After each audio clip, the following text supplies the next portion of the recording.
I wasn't looking for rescue. I just wanted to survive another night. Arms wrapped around a shaking stray dog while three men circled us like vultures. Their laughter cut through the air like broken glass. One stepped closer. "Put it down, sweetheart. Dogs don't like liars." I couldn't answer. My voice, like my legs, had turned to stone. But then, headlights. A black SUV rolled to a stop behind them. A man stepped out. No yelling. Just presence. He looked at them once and said, "Walk away." That was all. Something in his voice made them flinch and disappear like shadows in wind. He turned to me with calm eyes. "Are you hurt?" I shook my head. "Does he belong to you?" I looked at the dog. "Number I found him." He nodded. "He's scared. So are you. Let's get you both out of here." I followed. Not because I trusted him, but because there was something in his voice, solid, quiet, that made me believe I might be safe. The SUV smelled like leather and coffee. Warm air chased away the cold that had lived in my bones for weeks. We didn't speak until my hands stopped trembling. "What's your name?" he asked. "Jenna Myers." "I'm Ethan Cole." "Where were you headed?" I froze. "Nowhere. Just away." He didn't press. Just drove. "You keeping the dog?" I almost laughed. "I don't even have a place for myself." He glanced at me. "Then maybe tonight you both do." He turned off the main road, into trees that swallowed the world whole. I should have panicked. I'd trusted worse men for less. His house was glass and steel nestled in the woods, like it had no business being there. He pointed to a smaller building near the trees. "You can stay in the guest house, separate from mine. No one will bother you." His tone wasn't kind.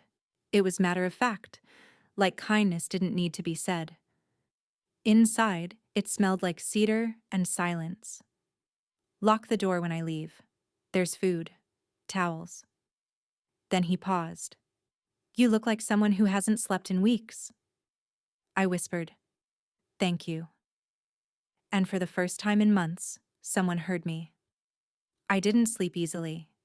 Even with warmth humming from the vents and the dog curled against me, my body stayed alert.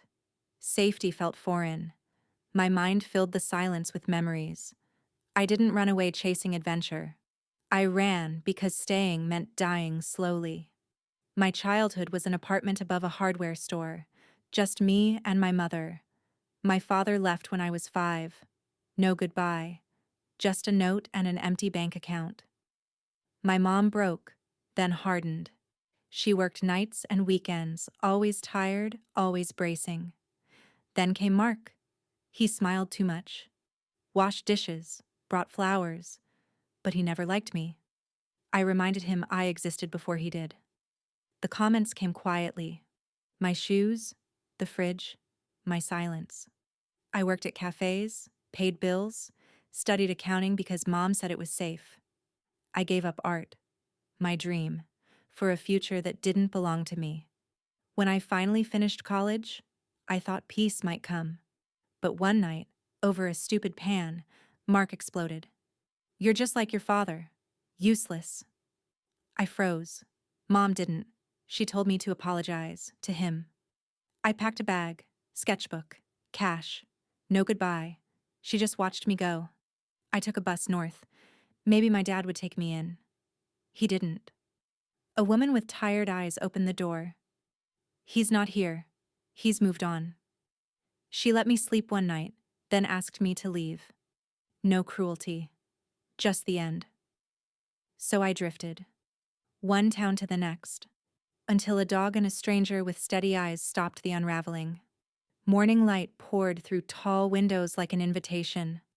I didn't recognize the ceiling above me at first, but then I saw the dog, Lucky, and remembered. The SUV. The man. The guest house. I whispered, "Morning, buddy," and his tail wagged like he'd waited years to hear it. When a knock came, I jumped. But it was Ethan, calm in jeans and a t-shirt, hair still damp. "You sleep?" he asked. I nodded. Come to the main house when you're ready. Bring him. There's food. No pressure, no judgment.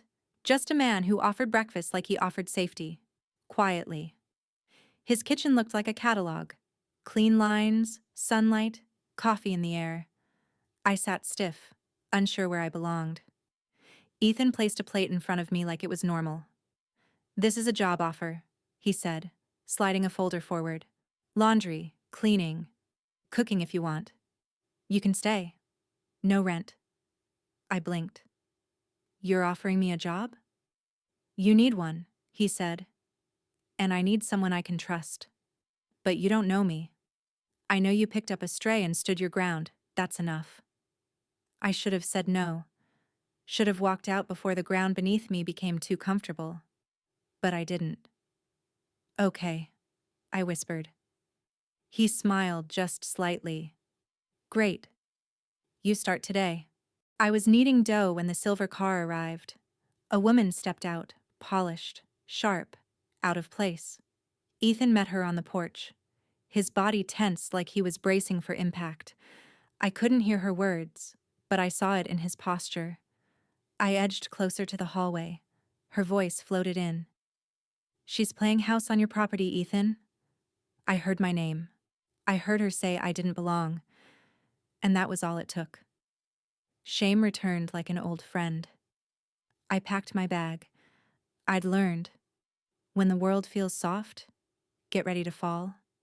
But before I could leave, a knock. "Ethan." "She doesn't speak for me," he said. "You're not going anywhere. Unless you want to." "Why would you defend me?" I asked. "You don't know me." "I know you made this place alive again," he said. "You don't take. You give." A few days later, he stood in the doorway again. "My parents are visiting," he said. "They think I'm too alone. My dad's not well. I don't want him worrying. I need a favor." I raised an eyebrow. "What kind of favor?" He hesitated. "Pretend to be my fiancé, just for the weekend." The room spun.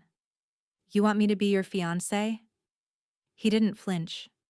"You're more than a housekeeper, Jenna, and you're the only person I trust to help me with this." I wanted to say no, but instead I whispered, "Okay, but if it explodes, I'm blaming you." He laughed. "Deal."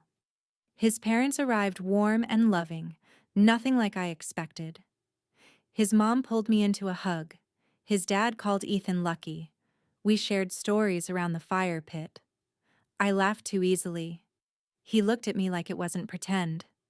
That night, he said, "You remind me of what home used to feel like." The words landed in my chest like an anchor. I wanted to believe this wasn't a role, that I wasn't just playing fiancé, that maybe, just maybe, I was already something more. When they left, the house went quiet. I sat alone with the scarf his mother had made me, heart aching. The next morning, I packed my things. "I can't stay," I told him. "You needed a fiancé, not me." He stepped close. "You think this was pretend?" "Jenna, you are the reason I'm not empty." I couldn't breathe. "You make broken things bloom. Stay. Not for the job. Not for the house. For us." And that word, us, undid me. I dropped the leash and whispered, "Okay." 3 months later, the guest house was mine. Lucky had a bed by the window. My sketchbooks filled shelves. Ethan's parents visited often, hugging me like I'd always been theirs. And then one crisp morning, he took me to a gallery. My gallery. He'd spoken to the owner. My sketches lined the walls. A woman said, "There's so much peace in it. It feels like home." And I realized I wasn't running anymore. I was home. If this story held your heart like a secret, don't let it end here. Subscribe to They Never Saw It Coming for more hauntingly true tales that stay with you long after the screen fades to black. Because sometimes, pretending is the beginning of everything real.